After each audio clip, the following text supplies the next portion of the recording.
Halo, malam Mbak Ovita Panjaitan. Ini ya, yang di Bekasi ya.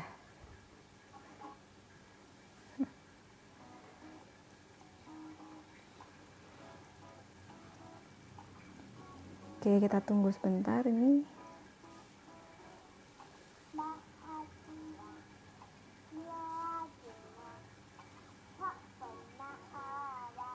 Halo Mbak Ovita.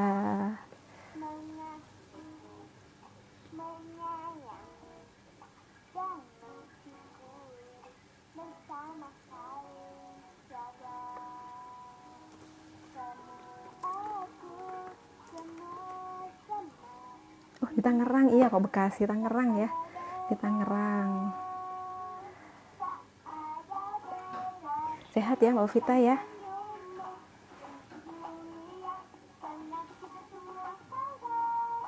Selamat malam semuanya. Kembali lagi. Semoga yang kali ini bisa tersambung dengan mudah ya.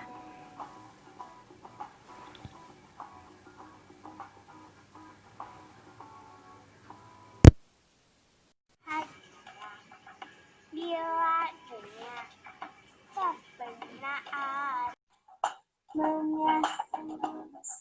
menyayang dan bersama-sama. Halo. Aduh, masih hitam ya sepertinya. Kita sambil tunggu aja ya. Mungkin koneksinya masih lambat kali ya. Mungkin bisa ditunggu beberapa menit gitu ya. Gitu. Oke. Sambil menunggu Mbak Sally gitu ya, saya perkenalkan dulu ya. Boleh. Gimana? Jadi perkenalan dulu ya. Ini ya, jadi biar sambil menunggu mungkin ini gambarnya masih OTW gitu kan. Koneksinya mungkin masih lambat Semoga. gitu ya.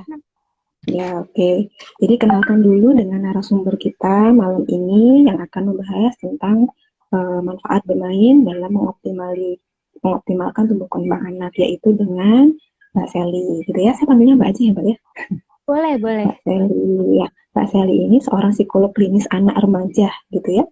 Mbak Sally sudah hadir, tapi memang mungkin masih kita tunggu aja gambarnya, gitu ya. Mbak Sally ini merupakan psikolog klinis anak dan remaja di mana lulus tahun 2015 dari Magister Profesi Psikologi Universitas Padjadjaran Bandung. Oke, Mbak Sally ini pengalamannya sebagai asosiat psikolog anak di klinik layanan psikologi dalam menangani permasalahan anak terkait tumbuh kembang, pengasuhan, kesiapan sekolah, dan masalah belajar. Gitu. Jadi mungkin yang di area Bandung dan sekitarnya mungkin bisa menghubungi Healing Soul ini juga ya, karena Healing Soul ini kan juga layanan kesehatan mental. Gitu. Di samping itu, Mbak Sally ini merupakan salah satu founder dari akun Instagram Teman Kenala gitu ya, sebuah media informasi terkait tumbuh kembang anak itu. Oke, gimana? Bentar. Masih gelap ya, Mbak?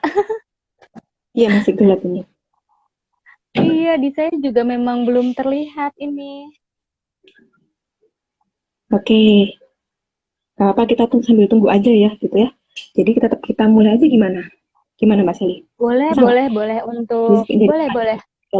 Iya, oke. Oke lah ya. Yang penting kan materinya ya Mbak ya. Yang penting kan apa yang disampaikannya gitu kan ya. Gitu. Iya, ini. Jadi gimana? Oke, sebelumnya mohon maaf dulu untuk teman-teman yang sudah mengikuti live ini. Tapi mungkin memang saat ini inilah ya kendala online ini, kadang sinyal dan sebagainya gitu ya. Oke. Materinya hadir ya. Jadi sebelumnya Mbak saya mau sampaikan dulu aturan kegiatan pada live IG ini. Nanti di live IG ini 1 jam ini terbagi menjadi tiga sesi dengan durasi 1 jam ya. Yang pertama, sesi pertama ini Ibu Sally atau Mbak Sally ini akan memaparkan terkait dengan materinya. selama kurang lebih 15 menit gitu ya. Kenapa 15 menit aja ya? Secara singkat dulu aja, kita langsung membahas terkait diskusi dari pertanyaan-pertanyaan yang sudah masuk sebelumnya gitu. Jadi di sesi kedua nanti kita akan diskusi tanya jawab dengan narasumber gitu mengenai pertanyaan-pertanyaan yang sudah masuk sebelum live ID ini, yang masuk lewat DM, lewat komentar seperti itu, lewat WA seperti itu. Jadi dan terakhir nanti di sesi ketiga akan ada tanya jawab dengan bunda-bunda sekalian atau ayah-ayah yang ada di sini, yang sudah join di sini. Tapi sepertinya saya tidak melihat ada ayah-ayah di sini ya. Semuanya ibu-ibu gitu ya. Iya, Oke. mungkin begitu ya. Gantian, mungkin ibunya gantian, ibunya me time, lihat live lagi, bapaknya mungkin nemenin anaknya main gitu ya. Oke, Iya. jadi saya persilakan kepada Mbak Seli untuk memaparkan materinya. Silakan Mbak Seli. Oh iya, oke. Ini sepertinya ada yang sudah join. Ayah mungkin ya, sepertinya kalau lihat Oh, gitu. dari namanya. Oke, Iya, iya. selamat malam semuanya. Selamat Semoga malam. sehat. Iya, terima Amin. kasih juga Mbak Deviana, Mbak Devi yang sudah Mm-mm. bersabar juga. Ini kita sempat beberapa kali mencoba untuk Join gitu ya. mengulang untuk join. Mohon maaf, memang mungkin ada kendala-kendala, namun kita perlu mengefektifkan waktu sehingga saya izin untuk tetap menyampaikan materi sesuai dengan rencana kita ya, mungkin seperti itu. Oke, silakan. Untuk perkenalan tadi sudah disampaikan. Ya, saya senang sekali hari ini berkesempatan untuk berbagi, sharing bersama-sama dengan rekan-rekan ayah bunda yang sudah mengikuti secara online. Oke. Kita hari ini akan membahas temanya sangat menarik karena ini juga saya sangat berminat sekali nih ya, manfaat bermain dalam optimasi tumbuh kembang anak. Oke. Nah, mengapa hal ini saya bilang menarik sekali? Karena kalau kita bicara tentang dunia anak, tentunya itu sudah alaminya, nalurinya memang bermain ya kalau untuk dunia anak ini. Bener banget, Mbak Seli. Iya, kalau kita lihat sekarang, bermain itu apa sih sebenarnya? Kalau kita lihat dulu dari pengertiannya, bermain ini merupakan serangkaian kegiatan atau aktivitas anak untuk bersenang-senang. Gitu ya. Jadi perlu digarisbawahi di sini ada rasa senang. Biasanya tandanya apa sih yang paling mudah untuk kita lihat? Itu yang terlihat, yang mudah diamati biasanya tertawa. Anak itu ya, anak-anak kecil terutama itu mudah sekali untuk mengekspresikan apa yang dirasakannya. Jadi dalam hal ini sangat penting perlu dilihat suasana hati dari yang melakukan kegiatan ini gitu. Nah, misalnya ada kegiatan yang sama, misalnya lompat tali, tapi bisa saja suasana hatinya berbeda ketika melakukan. Atau misalnya tujuannya berbeda, yang satu untuk kesenangan, yang satu misalnya untuk mendapatkan upah gitu ya. Nah, kalau yang disebut dengan bermain itu adalah yang memang fokusnya pada proses yang tadi menimbulkan kesenangan. Bukan yang bertujuan untuk ada targetnya tadi ya, misalnya untuk mendapat upah seperti itu. Nah, jadi suatu kegiatan itu bisa saja maknanya jadi berbeda gitu, meskipun kegiatannya sama, seperti dua-duanya juga kegiatan yang bermain. Oke, kemudian bermain ini sendiri menjadi jembatan bagi anak dari belajar informal menjadi belajar formal. Mengapa demikian? Kita lihat contohnya ketika anak bermain balok. Di situ anak mulai mempelajari bentuk-bentuk geometris. Dari belajar bentuk, kemudian mulai mengetahui namanya, kemudian mengenali bentuknya. Anak juga belajar untuk konsentrasi dan menekuni tugasnya. Dan sebenarnya hal ini dari permainan balok tadi, bentuk-bentuk geometris dan sebagainya, ini adalah dasar untuk anak di kemudian hari belajar huruf dan angka yang nanti digunakan juga untuk menulis, membaca, calistung ya di sekolah, seperti itu. Kemudian bermain sendiri ini, jadi kalau kita lihat dari cirinya tadi dilakukan karena keinginan sendiri, kemudian juga diwarnai oleh emosi-emosi yang positif, kemudian juga fleksibel ya, karena mudah beralih dari satu aktivitas ke aktivitas yang lain, dan penekanannya lebih pada proses, bukan hasilnya. Hasil mungkin nanti mengikuti, tapi penekanannya lebih di proses yang tadi menimbulkan emosi-emosi yang positif. Kemudian bermain sendiri ada kategorinya. Ada bermain aktif dan juga bermain pasif. Untuk bermain aktif yaitu kegiatan yang menimbulkan kesenangan saat dilakukan. Jadi memang dilakukan secara langsung kegiatannya. Sementara untuk bermain pasif itu lebih mengamati kegiatan orang lain, jadi mengamati kegiatan orang lain yang menimbulkan kesenangan. Kalau kita lihat bermain aktif, contohnya seperti yang sehari-hari, bermain menyusun balok, puzzle, kemudian mobil-mobilan, masak-masakan, dan sebagainya. Sementara untuk kegiatan bermain pasif, misalnya menonton televisi, atau melihat orang lain yang bertanding, bermain, dan sebagainya. Iya, seperti itu. Kemudian kalau kita lihat, bermain ini juga ada tujuannya. Tujuannya bisa eksplorasi, eksperimen, proses imitasi, dan juga adaptasi. Untuk eksplorasi sendiri, yaitu kegiatan ini dilakukan untuk memenuhi rasa keingintahuan. Kalau eksperimen, melakukan uji coba untuk mendapatkan informasi dan pengalaman baru. Sementara proses imitasi itu ada meniru ya terhadap permainan yang memang dilakukan. Dan kemudian tujuan untuk adaptasi ini menciptakan suasana yang akrab dan gembira, biasanya pada permainan-permainan sosial. Ya kalau kita lihat biasanya anak-anak itu kalau baru masuk ke lingkungan baru, apalagi ketemu teman-teman baru, memang lebih mudah nanti cairnya itu bermain bersama, biasanya kayak gitu ya. Karena memang tujuan bermain salah satunya juga ada untuk adaptasi. Nah, jadi melalui bermain ini anak bisa merasakan berbagai pengalaman emosi, bisa senang, sedih, apalagi ya kecewa, marah, bangga, dan sebagainya. Anak juga memahami kaitan diri dengan lingkungan sosial, jadi belajar bergaul, memahami aturan dan tata cara pergaulan, serta untuk perkembangan kognitif. Ya, jadi kalau kita lihat memang bermain ini selain memang menyenangkan, menimbulkan kesenangan, tapi juga banyak memberikan manfaat. Bisa kita lihat satu persatu untuk aspek fisik, aktivitas yang melibatkan gerakan-gerakan tubuh ini tentunya bisa membantu tubuh menjadi sehat. Kemudian untuk otot-otot tubuh juga menjadi lebih kuat. Selain itu menyalurkan energi atau tenaga, karena kalau anak kegiatannya pasif, diam terus, menulis terus, belajar terus, itu biasanya jadi bosan. Nah, jadi butuh penyaluran energi. Dan ketika anak merasa mampu melakukan sesuatu, itu biasanya juga membangun rasa kepercayaan dirinya. Itu untuk aspek fisik. Sementara untuk manfaat di aspek kognitif, di sini anak akan menambah pengetahuan, kemudian melatih daya nalar, mengembangkan kreativitas gitu ya. Kalau untuk pengetahuan biasanya mulai dari yang paling sederhana, belajar konsep warna, ukuran, bentuk, arah, itu biasa tanpa disadari atau disadari kita lakukan ketika proses bermain. Nah, kemudian ini juga akan menjadi landasan tadi untuk baca calistung ketika nanti di sekolah.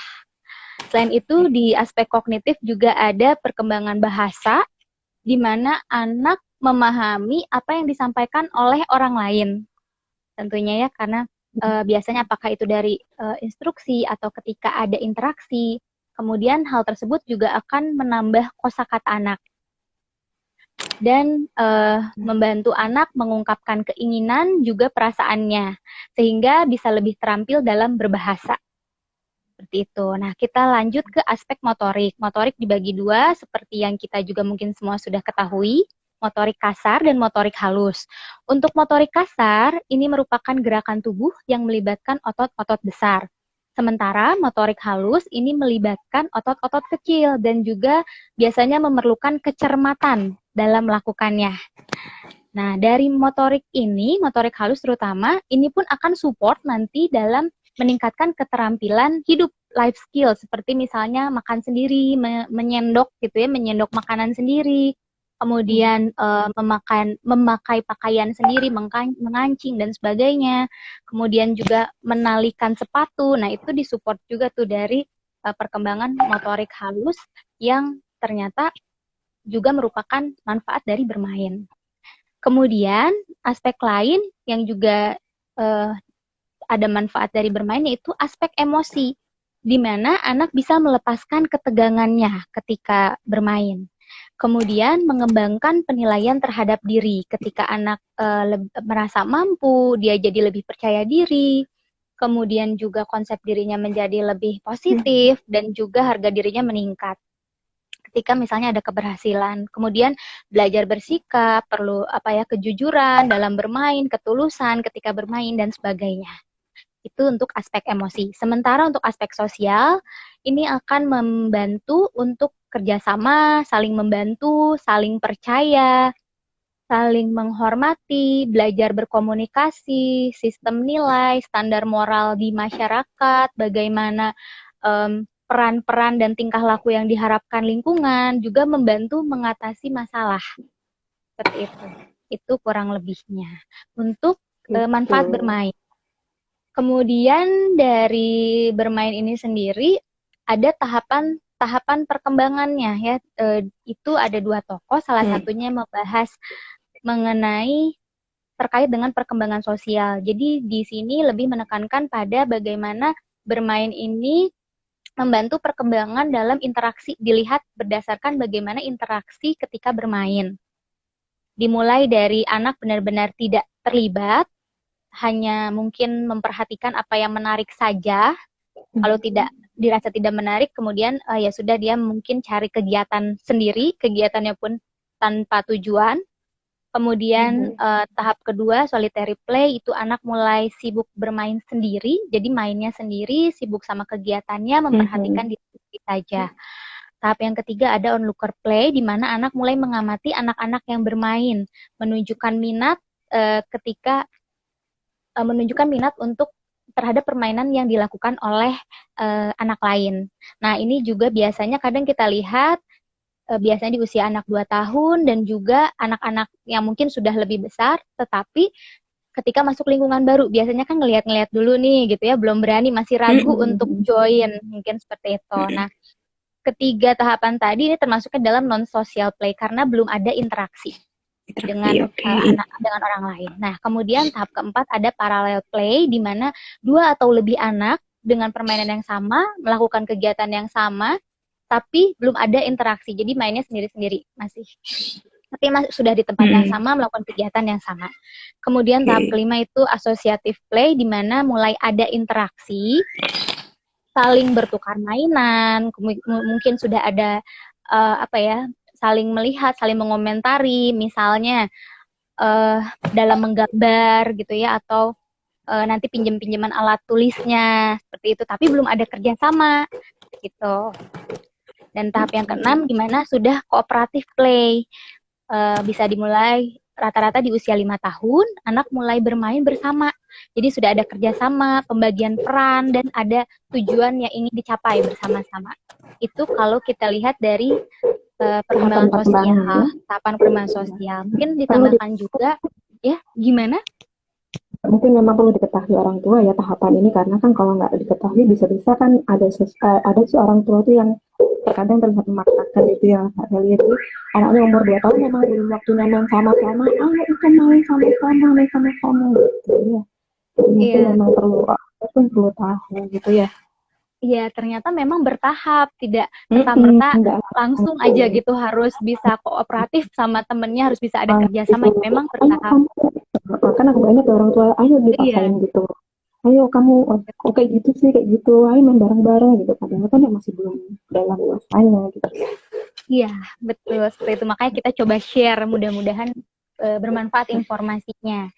Kemudian kalau dilihat juga dari tahap perkembangan kognitifnya, itu juga ada beberapa tahapan, ada 4 tahap. Yang pertama sensory motor play, di mana anak mengandalkan indera dan gerak-gerak tubuh, jadi lebih merangsang panca indera, stimulasinya pada panca indera.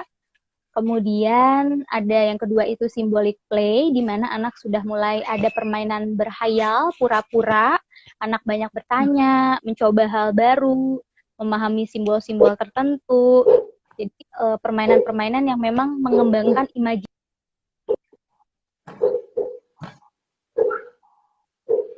Halo.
Halo, iya.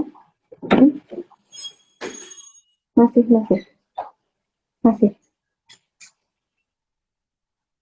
Ya, agak timbul tenggelam tadi, tapi masih lancar. Sekarang sudah lancar. Tadi sempat ada timbul tenggelam sedikit. Mungkin bisa lanjut sedikit. Ya.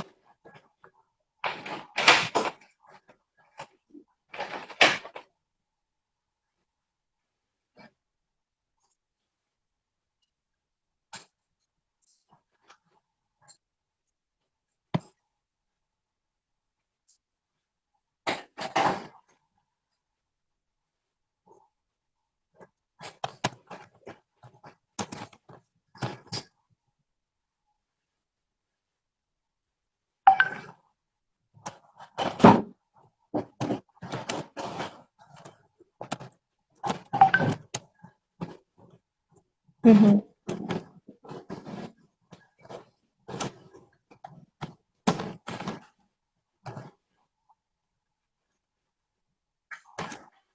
Oke. Oke, sampai cukup sampai sini aja. Jadi, karena sudah tinggal ya sekitar 30 menit lagi, jadi kita langsung masuk ke sesi selanjutnya aja, yaitu diskusi atau tanya jawab terkait dengan pertanyaan-pertanyaan yang sudah masuk lewat DM dan komentar. Nanti untuk pertanyaan-pertanyaan yang ada di sini ada di sesi 3 setelah ini ya. Jadi sabar dulu ya, bunda-bunda sekalian ya. Oke, langsung saja saya bacakan ya. Untuk pertanyaan yang sudah masuk ke DM dan kolom komentarnya IG ini ada pertanyaan pertama, Mbak Feli. Bagaimana agar anak itu tidak bosan di tengah-tengah permainan? Jadi pesan pembelajarannya nggak sampai ketika anak-anak berhenti main di tengah-tengah gitu. Gimana Mbak Feli? Menurut Mbak Feli bagaimana? Hmm, hmm, hmm,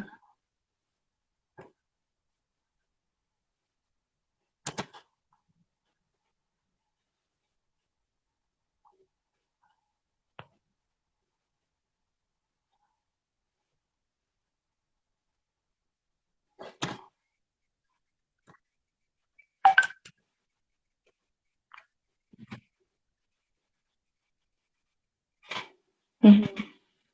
Oke. Di saya sih muncul, di saya muncul.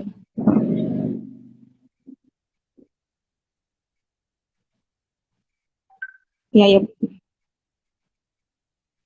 nggak hilang ya? Iya nggak muncul ya? Halo? Nggak, di saya sih muncul. Kalau suara saya muncul nggak ya? Suara, ya saya dengar suara Mbak Sally juga sih.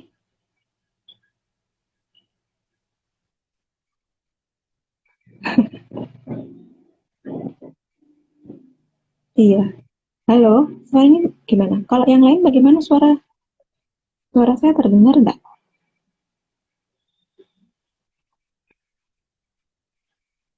Oh, Mbak Devi ada suaranya. Kalau Mbak Sally nggak ada ya. Tapi di saya kok ada ya? Kok denger ya? Lucu ya. Oh iya, pada saya juga nggak pencet lagi. Bentar, sebentar saya coba lihat. Ini nggak lihat apa-apa sih. Nggak ada semua berarti kayaknya nih ya, Mbak Selinya ya. Halo, gini saya coba invite lagi ya, Mbak Selinya.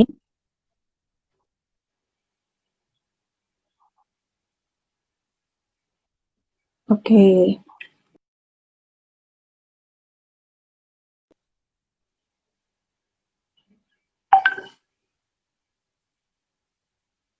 oke tunggu sebentar. Oke, tadi pertanyaannya itu bagaimana sih agar anak tidak bosan di tengah-tengah permainan?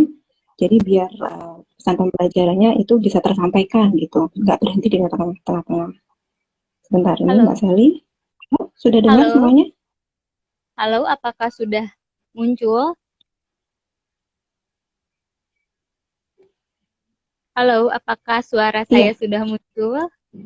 iya di Bisa saya bantu sih ditanya. muncul. Teman-teman yang lagi online, apakah terdengar suara Mbak Sally? Oke, sudah Mbak, Sudah silakan. muncul, alhamdulillah. Ya, Oke, baik. Kita lanjutkan. Tadi kita iya, mulai iya. lagi mungkin Jadi ya, diulangi saja.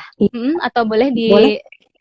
diulang aja Mbak. Jadi kan semuanya kan nggak dengar Oh, tadi ya. Gimana sih caranya baik. agar anak nggak bosan gitu? Oke, siap.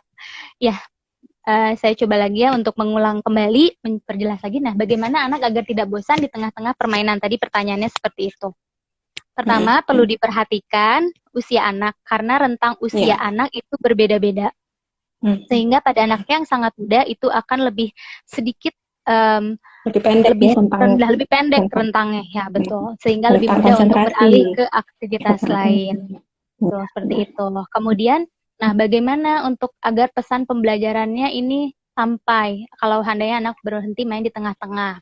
Pertama tadi rentang perhatian, jadi bisa dilihat dulu kira-kira ini anaknya rentang perhatiannya berapa panjang, sehingga berapa mhm, lama, sehingga nanti disesuaikan saja permainan ini. Jadi jangan terlalu panjang jika memang ada maksud yang ingin disampaikan. mhm, Kemudian bisa juga di dalam bermain itu tidak terlalu banyak distraksi. Dalam artian misalnya mainannya jumlahnya terlalu banyak gitu ya, karena pada kondisi demikian juga akan membuat anak, mendorong anak untuk jadi teralih perhatiannya ke berpindah ke mhm, permainan yang lain. Jadi memang mhm.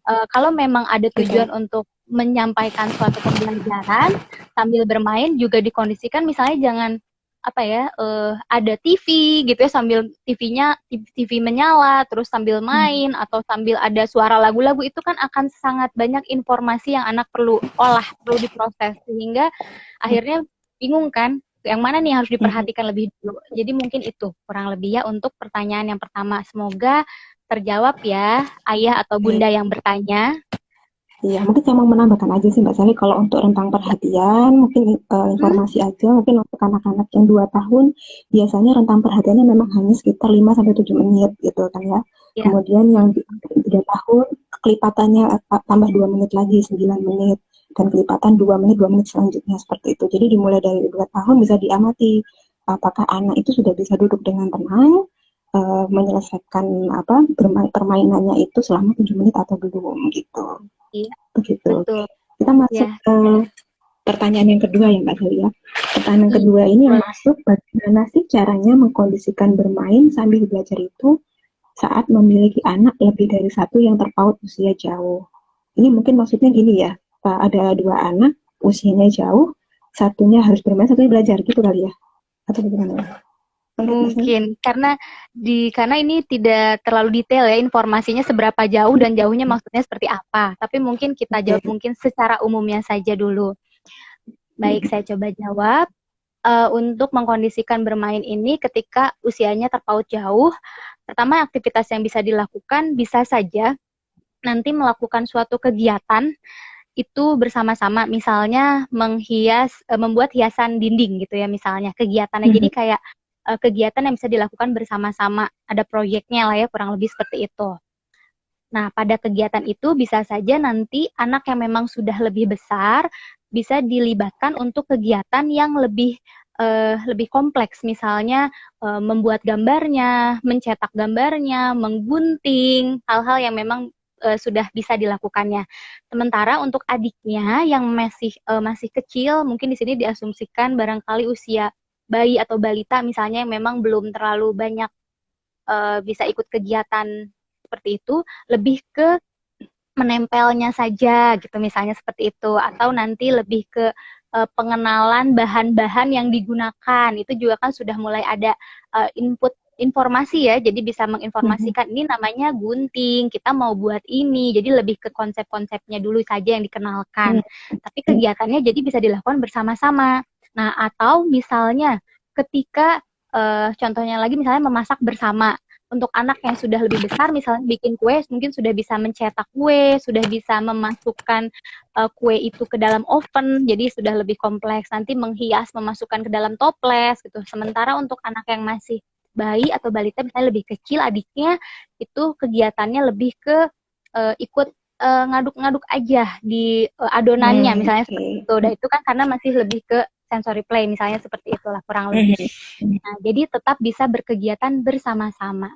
Jadi direncanakan dulu saja kegiatannya apa yang bisa dilakukan bersama-sama. Jadi kayak proyek bersama. Mungkin begitu. Semoga menjawab. Iya, semoga menjawab ya.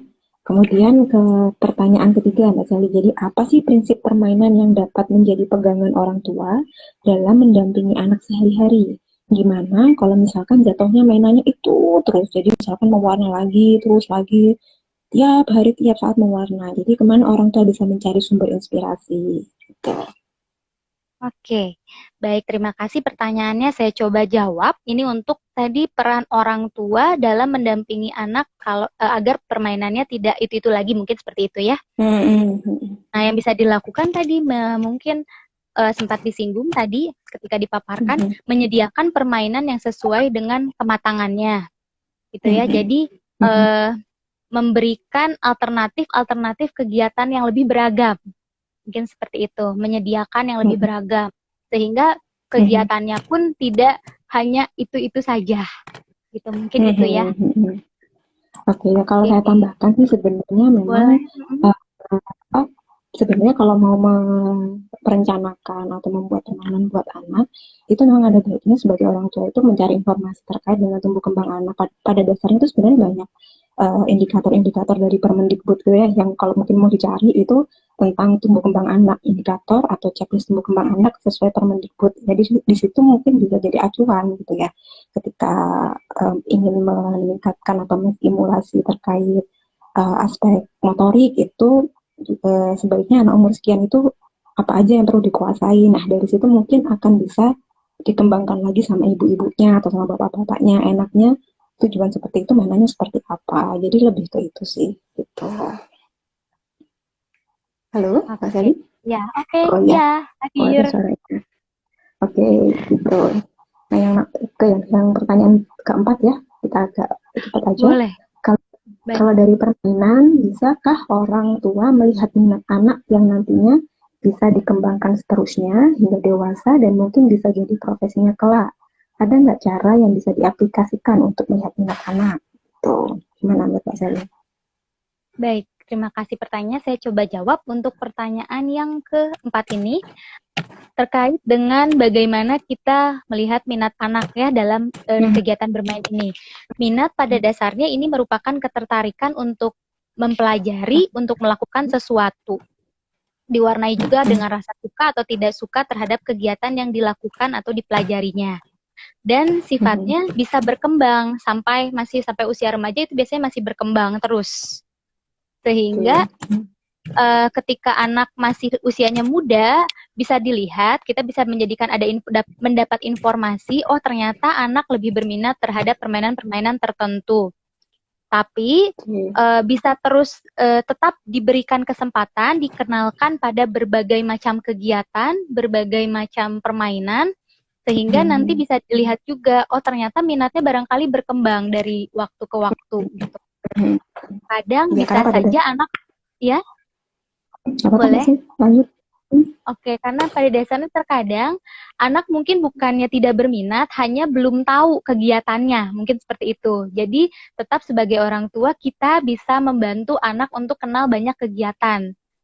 Dari situ nanti dilihat terus kita pantau, diamati, oh ternyata memang minatnya ada di satu hal, dua hal, atau beberapa hal, mungkin seperti itu. Semoga Oke, membantu untuk pertanyaan yang keempat ini. ini sepertinya yang di komen ini banyak banget loh, Mbak Sally pertanyaannya. Ya, Seperti itu ya, oke. oke. Oke, ini yang kelima, ini pertanyaan terakhir dari sesi yang kedua ini ya. Jadi, Ya, bagaimana agar anak berminat main tradisional atau mainan edukatif dan tidak main gadget terus? Nah, ini gimana? Pun gadget, ini ketemu gadget nih. oke, Permasalahan tadi umum juga orang tua zaman now. iya betul. Tadi saya kalau nggak salah lihat juga di komen ada juga sih tadi yang bertanya gadget. Jadi mudah-mudahan Iya, bisa gadget. sekalian ya Ya, mewakili. boleh. Oke, tentang gadget bermain ya memang pada zaman sekarang memang tidak bisa dipungkiri ya. Memang akhirnya kegiatannya sudah dimudahkan dengan teknologi. Terkadang gadget ini disadari maupun tidak disadari terkadang jadi lebih memudahkan. Jadi beralih peran dari bermain atau hiburan bisa jadi malah jadi menggantikan peran pengasuhan gitu karena biasanya anak lebih anteng cepat. Iya, lebih anteng karena memang uh, simulasinya aja kan dari visual, auditori, ada Monitoring. gerakan. Jadi memang sangat menarik gitu istilahnya seperti itu. Nah, tapi bagaimana nih kita tetap perlu menstimulasi anak sesuai dengan usianya tadi karena juga penggunaan gadget itu ada screen time itu ada batas waktu sesuai usianya juga. Jadi bisa memang di sini tadi peran orang tua salah satunya bisa mendampingi anak saat bermain. Jadi mungkin anak pun mudah-mudahan lebih semangat gitu ya bermainnya karena oh ditemani sama ayah atau bundanya nih gitu ya ketika bermain dibandingkan mungkin bermain sendiri saja. Meskipun terkadang nggak perlu ya bermain sendiri karena itu nanti ada manfaat yang lain. Kemudian tadi bisa disediakan permainan-permainan yang menyenangkan, yang memang menarik minatnya, yang juga sesuai dengan kematangannya. Kemudian juga memperhatikan dan mengatur waktu bermain anak. Jadi memang tetap perlu sekali ada pengaturan waktu atau dibatasi gitu penggunaan tadi gadget dan sebagainya sesuai dengan rentang usianya. Kalau kita bahas sedikit tentang screen time di sesuai usia itu kalau di bawah 18 bulan itu bahkan sebaiknya itu tidak sama sekali terpapar. Iya, namun jika pun perlu melakukan itu lebih ke video call gitu ya, ada interaksi dengan keluarga, misalnya seperti itu sesekali. Kemudian di usia 18 sampai 24 itu sebaiknya sedikit sekali atau tidak sama sekali. Jadi dan fungsinya pun hanya untuk membantu anak belajar. Di usia 3 sampai 5 tahun maksimal 1 jam per hari sebenarnya. Diharapkan anak bisa bermain secara kreatif dan di usia sekolah 6 sampai 10 tahun itu sekitar 1 sampai 1,5 jam. Ini pun untuk membantu proses belajar. Kemudian tetap memastikan bahwa interaksi dengan gadget ini tidak mengganggu rutinitas maupun kebutuhannya. Tapi memang tantangan di saat pandemi ini di mana memang kegiatan itu adalah home learning juga sehingga anak pun banyak sekali waktu di rumah sehingga permasalahan gadget ini menjadi tantangan tersendiri memang akhirnya menjadi lebih longgar seperti itu ya kita memang juga tidak bisa apa ya memaksakan idealisme gitu ya harapan kita pun memang perlu disesuaikan dengan situasi ini tapi tetap perlu kita perhatikan anak tetap melakukan kegiatan yang seimbang antara kegiatan offline maupun online dan tetap ada rutinitas aturan waktu jadwal harian dalam kegiatan sehari-harinya seperti itu. Jadi tetap perlu dibatasi. Mungkin itu poinnya. Semoga menjawab untuk pertanyaan yang kelima. Oke, pertanyaan terakhir untuk sesi kedua ya. Kita masuk ke sesi tanya jawab yang terakhir ya, sesi 3 ini. Jadi, baik bunda-bunda di sini, saat ini masuk sesi ketiga. Nanti mungkin bunda-bunda tadi sudah beberapa ada yang menanyakan ya, sudah bertanya lewat kolom komentar. Mungkin kalau ada yang mau menanyakan lagi boleh silakan. Ini saya akan menanyakan ke Mbak Sally terkait pertanyaan yang sudah masuk ya. Beberapa sudah masuk Mbak Sally. Ini saya bacakan ya. Mulai dari bagaimana sih caranya kegiatan belajar itu rasanya kayak main gitu. Nih, belajar Itu rasanya kayak main, kebalik ya. ya, belajar rasanya kamar. Mungkin ini untuk anak yang usianya Ya, sudah mungkin ya. lebih besar ya mungkin ya. Ya, iya, benar-benar. Oke, langsung dijawab saja mungkin ya, Mbak, Iya, atau monggo. gimana? Boleh. Ya, langsung dijawab Oke, saja. ya saya coba menjawab. Terima kasih untuk Hmm. pertanyaannya. Mm-mm. Bagaimana supaya belajar rasa bermain? Oke, berarti perlu pengkondisian di mana memang dalam saat anak mau belajar ini, pertama kan memang anak perlu siap dulu. Anak perlu Hmm. rileks, perlu siap menerima kegiatan, kemudian juga perlu diberikan informasi lebih awal bahwa ini sekarang kita mau kegiatan belajar. Kalau ini tadi konteksnya belajar rasa main ya, soalnya ya. Mm-mm. Jadi Biasanya kan anak bermain sambil tidak. belajar gitu. Ya, kalau ini kan tadi pertanyaan tentang bagaimana supaya bisa belajar rasanya bermain. Ya, jadi berarti belajar tapi menyenangkan gitu mungkin ya kalau Iya. saya bisa simpulkan. Ya, jadi perlu pengkondisian tadi sehingga anak siap, kemudian juga memang dalam kondisi yang rileks, tidak tidak sambil apa ya, terpaksa gitu ya kurang lebih. Jadi anak memang siap, kemudian ada dalam situasi yang kondusif, dia siap secara fisik maupun psikologisnya, dan kegiatannya Hmm. pun bisa disederhanakan, misalnya belajar hitung-hitungan yang masih sederhana, konsep dasarnya untuk penambahan misalnya itu bisa kita bantu dengan alat alat bantu benda-benda yang konkret, ya misalnya untuk tambah-tambahan atau pengurangan bisa saja kita menggunakan alat bantunya pakai kalau orang zaman dulu itu biasanya bilangnya pakai lidi katanya ya, lidi itu sapu Hmm. lidi biasanya dibagi-bagi. Nah, itu untuk belajar tambah-tambahan dan pengurangan. Jadi kan rasa bermain tuh ya. Nah, misalnya seperti itu. Atau misalnya satu telur bulat, telur goreng yang bulat dibagi-bagi. Nah, itu untuk belajar pembagian konsep dasarnya, kurang Hmm. lebih itu. Ketika anak sudah paham konsep dasarnya, mudah-mudahan nanti lebih menarik untuknya belajar meningkat ke yang lebih bobotnya lebih tingkatannya lebih sulit lah gitu ya istilahnya gitu. Mudah-mudahan seperti itu. Jadi ditanamkan dulu fondasinya, konsep awalnya itu diperkenalkan dengan cara yang menyenangkan. Mungkin itu semoga bisa menjawab pertanyaan yang terbaru tadi. Oke. Oke, ini lanjut ke pertanyaan lagi ya, Mbak ya. Sebaiknya berapa jam anak bermain dalam sehari? Tuh, tadi ada yang tanya, ini Mbak Aji tadi, Armani. Sehari berapa jam? Gitu. Sehari berapa jam? Oke. Untuk bermain berapa jam? Ya, yang perlu Sebenarnya nggak ada diperhatikan gitu. adalah iya, kalau untuk referensinya sendiri satu hari harus berapa jam? Sejauh ini saya sendiri belum ada referensinya. Nggak tahu mungkin Mbak Mm-mm. Diki ada referensinya Belum atau ada sih, gimana? Belum ada ya enggak, belum kalau untuk ada. referensi tepatnya harus Masih berapa aja lama? Iya, tapi yang mengikuti perlu rutinitas kita anak. mengikuti rutinitas anak, kita lihat usianya juga seimbang. Mm-mm. Jadi yang perlu diperhatikan adalah bagaimana tadi memperhatikan dan mengatur waktunya. Waktunya itu Mm-mm. adalah waktu-waktu kebutuhan dasar anak untuk makan, untuk dia mandi, untuk kemudian anak istirahat. Jadi Mm-mm. hindari kalau mainnya sampai mengganggu waktu istirahat, misalnya seperti itu, atau mainnya jadi mengganggu waktu makan. Nah, seperti itu ya.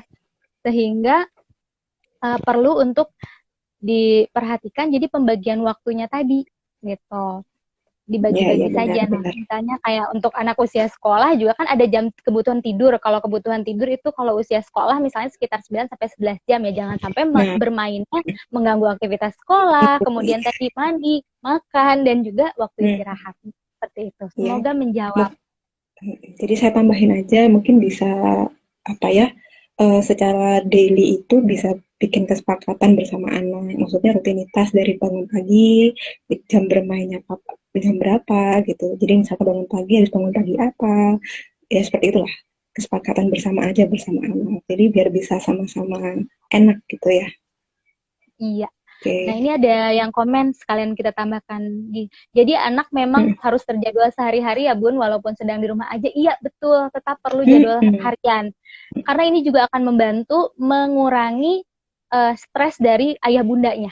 Karena ketika nanti mm, tidak ada waktunya, malah lebih bingung nanti ketika anak Hmm. akhirnya kegiatannya tidak terarah gitu ya. Jadi memang tetap perlu ada waktu itu yang dijelaskan, diberikan pemahaman dan disepakati. Untuk anak-anak yang sudah lebih besar mungkin sudah bisa membuat kesepakatan tentang rutinitas harian walaupun sedang di rumah saja. Jadi polanya tetap ada meskipun mungkin untuk waktunya jadi berubah ya, yang biasanya ada waktu berangkat pagi, berangkat sekolah, yang sekarang berangkat paginya tidak ada, tapi polanya rutinitasnya bangun pagi, kemudian juga mandi pagi, sarapan, siap-siap sekolah, belajar dan sebagainya, itu polanya diharapkan tetap bisa dilakukan sama seperti yang biasa. Gitu. Oke.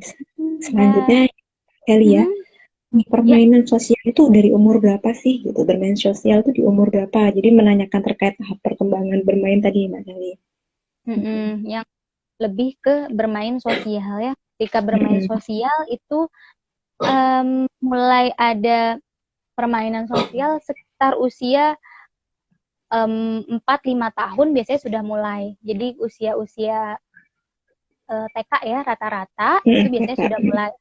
Ya ketika TK biasanya mulai ada menggambar misalnya kegiatannya. Ih kamu gambar apa sih? Biasanya sudah mulai itu ada pertanyaan seperti itu, atau pinjam. Nah itu kan sudah mulai ada permainan sosial, interaksi. Gitu. Meskipun belum ada kerjasama. Atau di usia yang lebih muda, usia 3 tahun, berarti sekitar di playgroup, itu ada tadi yang parallel play. Mereka sudah ada di tempat yang sama, ya melakukan kegiatan sama, tapi ya meskipun belum ada interaksi, tapi sudah saling lihat, oh iya kita main sama nih, sama-sama nyusun balok misalnya seperti itu. Nah jadi Tapi kurang mainnya lebih sendiri-sendiri sekitar ya. usia, tapi mainnya masih sendiri-sendiri, iya. Jadi itu di usia 3, nah usia 4 itu sudah mulai biasanya ada interaksi. Dan di usia 5 tahun ke atas rata-rata sudah ada kerjasama justru ya. Jadi mulai permainannya juga bisa yang udah mulai ada apa ya, membangun mencapai tujuan tertentu ya, seperti itu. Oke. Semoga menjawab ya. Iya. Oke, selanjutnya kalau tadi ada yang tanya juga mainan kognitif itu umur berapa? Contohnya apa? Mainan kognitif umur berapa? Contohnya itu seperti apa gitu? Untuk usianya sendiri disesuaikan tadi dengan usia. Kemudian dari yang paling sederhana sekali, permainan kognitif itu kan misalnya pengenalan konsep warna misalnya seperti itu sudah permainan kognitif. Kemudian pengenalan konsep warna kan dimulai dari warna dasar, kemudian ke warna-warna yang berikutnya. Kemudian juga nanti ada pengenalan ukuran, bentuk, arah. Nah itu kan sudah mulai bisa diperkenalkan seperti itu. Itu maksudnya permainan kognitif. Jadi kalau secara umurnya mungkin ya bisa terbilang mungkin sekitar umur 2 ya, karena kan di bawah umur 2 itu lebih ke sensory play ya, lebih ke tapi memang tujuannya tetap untuk mengembangkan kognitif, cuman melalui sensory play gitu ya. Tapi kalau untuk kognitif langsung mungkin dimulai dari biasanya umur 2 tahun, mengenal warna, kan, angka gitu ya. Permainannya balok ya, mulai puzzle sederhana gitu ya, lebih ke konsep dasarnya dulu. Oke, semoga menjawab. Oke, sudah menjawab ya. Ini tadi kayaknya Mbak Aci yang nanya nih, Mbak Hermani. Oke, terus kemudian dampak negatif kalau dipaksa sharing padahal belum siap untuk sharing, itu seperti apa? Terkait bermain tadi kan, kalau misalkan memang belum siap untuk misalkan sharing, dipaksa sharing itu gimana? Ada nggak dampak negatifnya? Dampak negatifnya apa? Oke, baik, terima kasih pertanyaannya. Saya coba menjawab ketika anak memang belum siap sharing tapi dipaksakan. Kembali lagi kepada ciri bermain sendiri, itu memang adalah untuk menimbulkan emosi yang sifatnya positif ya, menyenangkan gitu ya. Jadi memang hal-hal yang menyenangkan. Jadi harapannya sih tidak ada pemaksaan gitu istilahnya. Tapi mungkin jika memang mungkin di sini maksudnya tidak memaksa, hanya mendorong anak gitu ya supaya mulai mau terlibat seperti itu dan sebagainya. Nah, tetap kita bisa tadi sesuaikan dengan usia anak.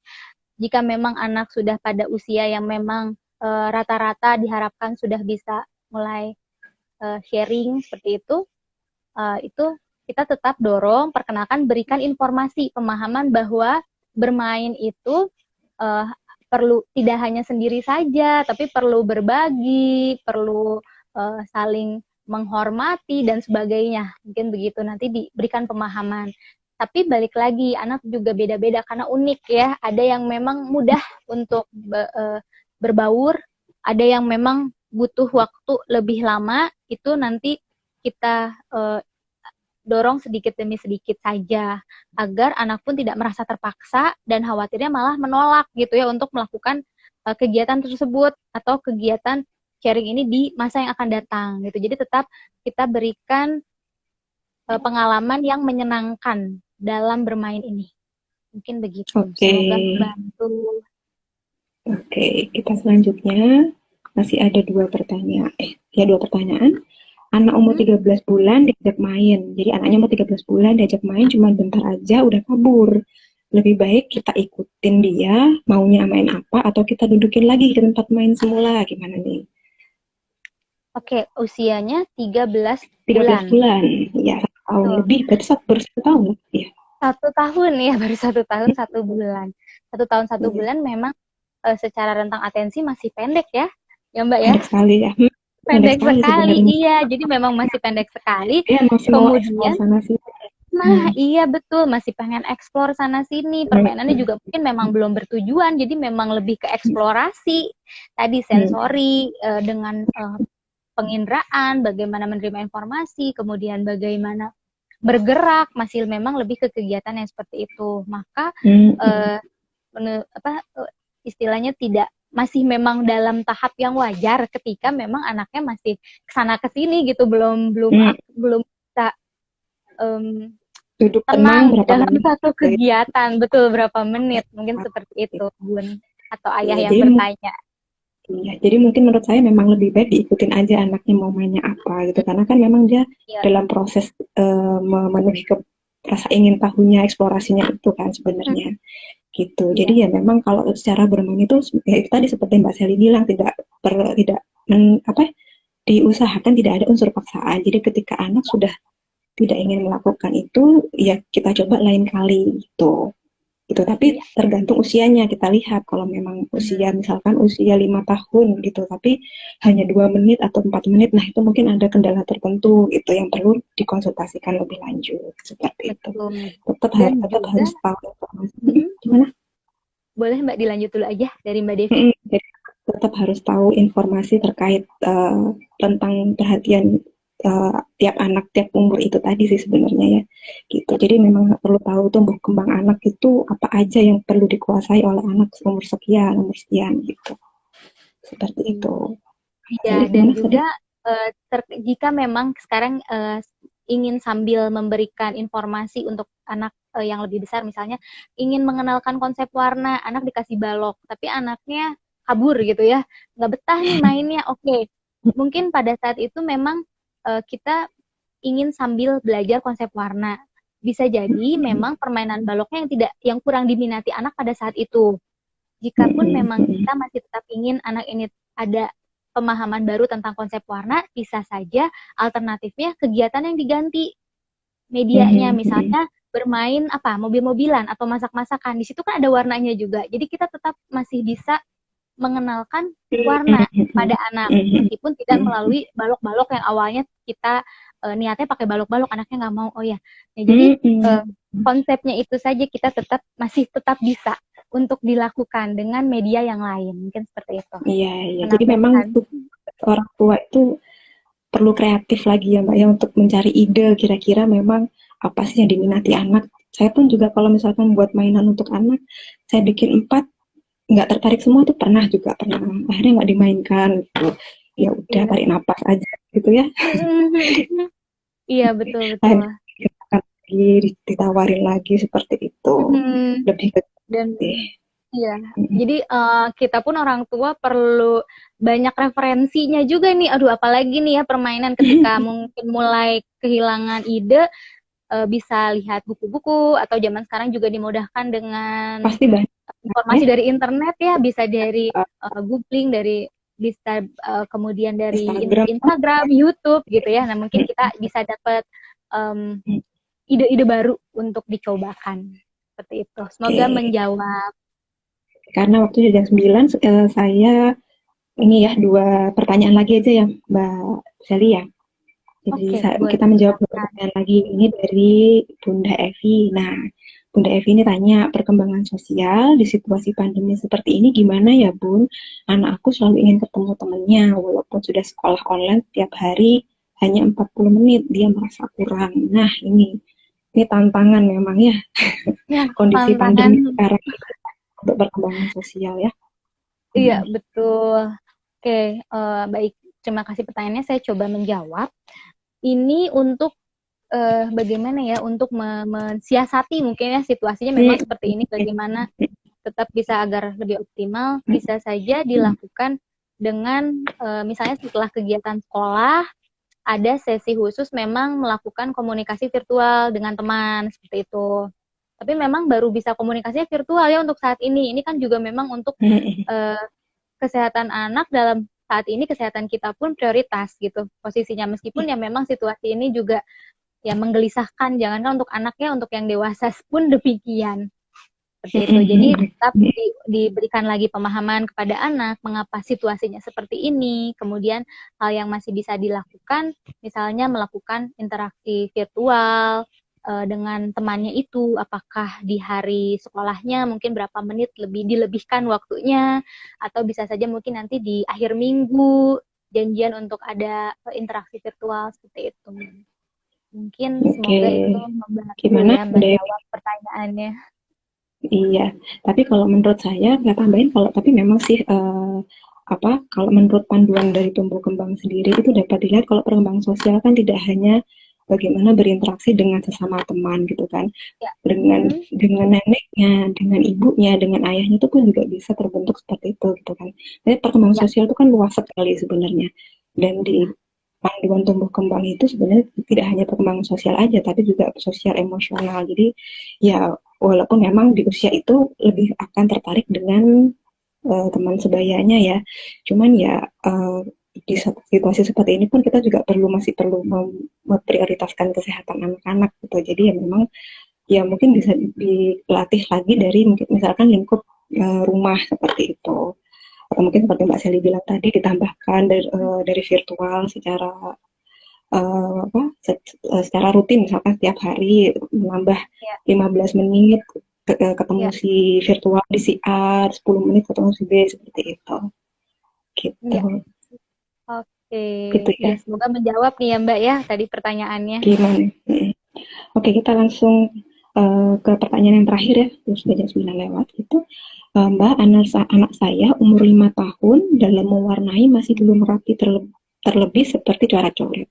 Apakah itu pengaruh dengan kurangnya stimulasi motorik halusnya ya Mbak? Gimana? Usia, mohon maaf Mbak, 5 usia 5 tahun. tahun. Masih belum rapi. Belum rapinya seperti apa ya? Masih Iya, belum rapi. rapinya seperti apa ya? Ya. Karena seperti ini, maksudnya rapi dan tidak rapi itu kan sebenarnya penilaian ya. Itu persepsi, itu judgement. Bagi orang tua, siapa tahu ada ekspektasi tertentu sehingga itu dibilang tidak rapi gitu. Tapi makanya kita perlu lihat dulu ya, nggak rapi atau rapi. Sebenarnya nggak rapinya tuh gimana ya gitu. Tapi mungkin kita coba bantu share saja ya. Mungkin dalam hal ini tidak rapinya seperti apa gitu, kita memang perlu ketahui lebih jelas seperti apanya.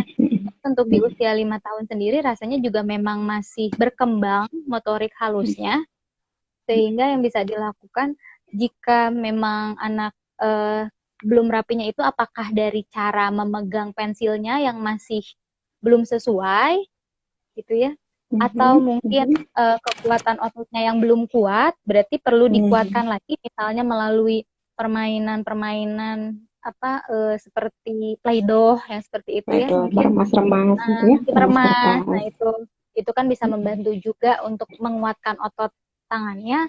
Kemudian kalau seandainya memang ada belum tepat dalam menggunakan